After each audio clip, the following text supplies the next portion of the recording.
The River Great Ouse is really the main artery of Bedfordshire, I would say. Almost everyone here interacts with it in some way, shape or form.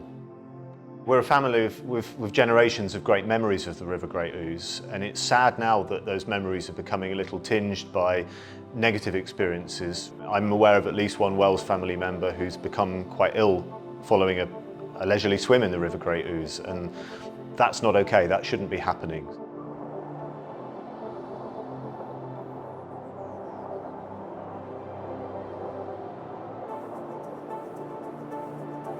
The Don't Lose the Ouse campaign has been set up by a group of local citizen scientists who are really motivated first to assess the water quality in the river as it stands, and then ultimately to do something to improve that water quality. It was Peter Wells, our CEO, and myself who met with them here at Brew Point, our Bedfordshire home. It was a very quick decision between Pete and I that we would support this campaign. It was a real no-brainer for us. We are motivated to do something about it.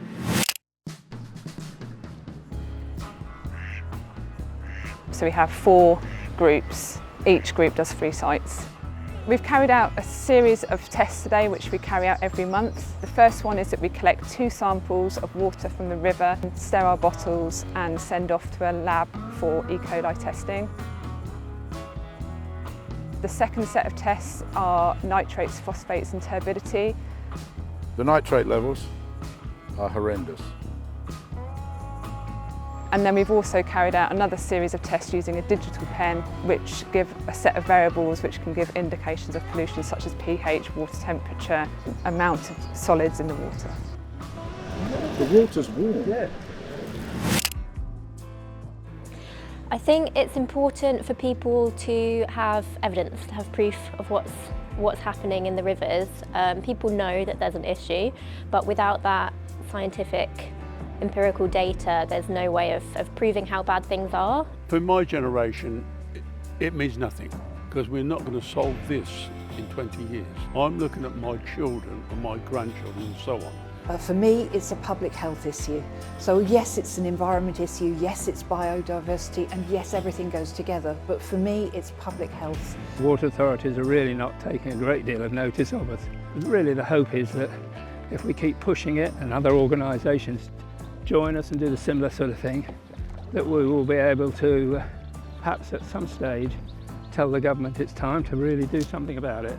Wells & Co have been amazing. They have sponsored phase 2 testing so that we could expand our number of testing sites. But it's also the backing of people who are invested in the heritage and the future of Bedfordshire. Well, it's been an interesting day. How did it go at your end of the river? Yeah, I don't think the testing was anything out of the ordinary today. Genuine concerns that whatever is coming into Bedford is not necessarily pollution that's been generated from Bedford. It could have come from Buckinghamshire, it could have come from Northamptonshire. But if we're in a position where we can place a sonde upstream, downstream, we can at least say the measurements upstream are this, the measurements downstream are this, and therefore the pollution must come from there. There are a number of sites, aren't there, where people are using the river, and it worries me that we're testing it and seeing that it's not safe. We have the ability to do it, and now we have to find the ability to take it to the next stage. Yeah. But that's a challenge worth having. Here's to our next test. There are a number of different ways for businesses to approach sustainability at this point in time. We've looked at things like carbon offset schemes, but for now we've decided to focus our efforts on a project in our community that's meaningful to us personally, and where over time, all being well, we will see a measurable positive impact from our input. So the River Great Ouse is in this condition. Let's get it back to where it belongs.